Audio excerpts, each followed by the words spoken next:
Joining me right now, my dear friend. He is with The Athletic. He is a big-time national writer now, considered in the most expert circles as a top 3, top 4 NBA writer in the entire country. But it all started in Pleasanton, moved over to Sacramento, a little paper called the Sacramento Bee, and somebody who had quite a bit of contact with Marty McNeal, our friend Sam Amick. Good morning, Sam. How are you?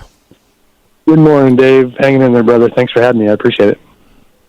You know, I am like so many, so sad and devastated at the loss of Marty McNeal. But I got to tell you, the thing that keeps putting a smile on my face is every time I talk about him, every time somebody talks about him, I hear it in his voice, in that drawl. And he would hate all this right now. He would despise it. But, man, it's so fun to see so many people from all over the place really just sing their praises and love for Marty, no more than you, who had a very close relationship with him. Yeah, it's tough, man. We grew pretty close, honestly, later in life, more than even when I worked with him at the Bee. At the Bee, the experience was tricky. And I talked about this a little bit in the really well-done column that Marcus Persone did in the Bee yesterday, just the idea that, you know, I had big kind of footsteps to follow on that Kings beat. And so, you know, I take that job in 2005, and honestly, I'm looking at Marty going, oh, boy, is he going to look at me sideways? Is he upset with me? And he was doing a page 2 column at that time. And we went through all that, but then you fast forward later. I mean, we used to go to lunch every couple of weeks in recent years at, shout out to Peony Palace in Elk Grove with good friends Sean Cunningham and Dwight Pruitt and another buddy of ours, Michael Liang. And it was just story upon story from Marty. I'm with you, though. You know, you still hear his voice, and he was one of a kind and original. It is fun to see everybody come out the way they have. And it's funny, right as you called, I was going down the archive memory lane trying to dig up an old story about the time that he beefed with Eric Musselman when he was covering him and got on the air, and he and Grant were going at each other. And, I mean, that stuff, those are fond memories now, so certainly going to be missed. Grant and Marty's interactions were always such a blast to hear. These two New Yorker don't got to sugarcoat it either. They got into it. You know what I mean? Like that's. I'm going to say that much because we're all friends. Like I love, and this goes for me too. Like I understand that when people pass, we only focus on the rosiest of things. And right. But you know, I even laughed. Somebody sent me a note yesterday. They're like, "Man, you love this guy so much. What's up with this headline?" And Sacktown Royalty at one point had put a headline out. It was Tom Ziller, who's always done an amazing job. And the headline was, Marty McNeal calls Sam Amick and Kevin Martin liars.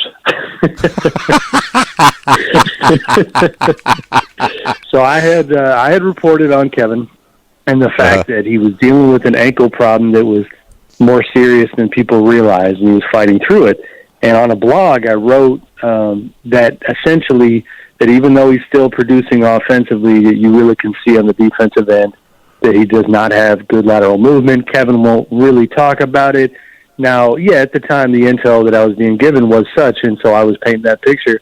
And Marty, like always, cutting through all the BS, calling it like he saw it, had a line in retort, and the best part is this was all within the B. These are two B writers writing contradictory things.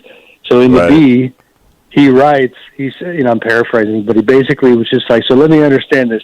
The ankle only hurts on one end of the floor? He had a way of, you know, he was one of, you know, as you know, and any of us do, DeMarcus Cousins had a pretty mercurial relationship with media. And Marty is a guy that was one of DeMarcus's favorite people in the media and in general. And I think Marty had a headline once, is something like, I just read this yesterday. It was a $65 million baby, and when asked about it, he's like, "Man, you know I don't write the headlines, but if I did, I wouldn't change a thing," or something like that. And he could get away with that because he was just so damn direct. You couldn't help but love yes the and dude. no. That one, that was a Sacramento version of, you know, you hear about Michael Jordan and the SI cover that changed. I mean, you know, Cuz did not like that cover at all. But you're right, for sure. that Marty didn't back down from it. I forget who said this yesterday, but somebody talked about, a 5'9" guy who would certainly stand up to 7-footers. Yep. He was that way. Even the Musselman thing, honestly, and I'm like, that was all rooted. And again, I was going back and reading this stuff. That was rooted in the fact that I remember at Arco, he tried to catch Musselman at one point and ask him for his phone number.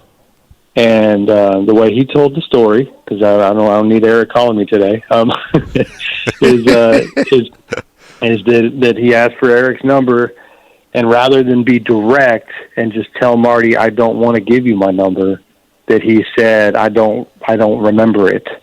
And like that type of handling of a situation, Marty didn't respect, and he killed him for it, and it became a whole thing. And that was actually partly what he and Grant got into about on the air. So that's the thing. He shot you straight, but man, he had such a soft side. And not to get too melancholy, I texted you saying I got to make sure I hold it together. But like, I'm always going to be inspired by the fact that I try hard to, when you ask about other people in general and just in life, to not just be, hey, how's the family? Like, how are Melissa, Dave? How are the kids? And it's like with Marty, it really meant the world, because when he would talk to you, my sons are redheaded, like yours is. It's like, how's Ryder? How's Landon? How's Emily doing? How's school? And I'm blessed to have gotten to know more and more that side of him as he got older, in addition to the work stuff, because the work stuff's legendary, man. He really would come in the press room and take up all the oxygen in a good way, just light up the room. And so to get to know both sides of the guy is fantastic. And again, he's definitely going to be very missed. And I think maybe my favorite thing about Marty is if you asked him a question, you would get an answer, and it would be his truth. And he did not care about your emotions. He did not care about your feelings, and not in a rough way or a bad way.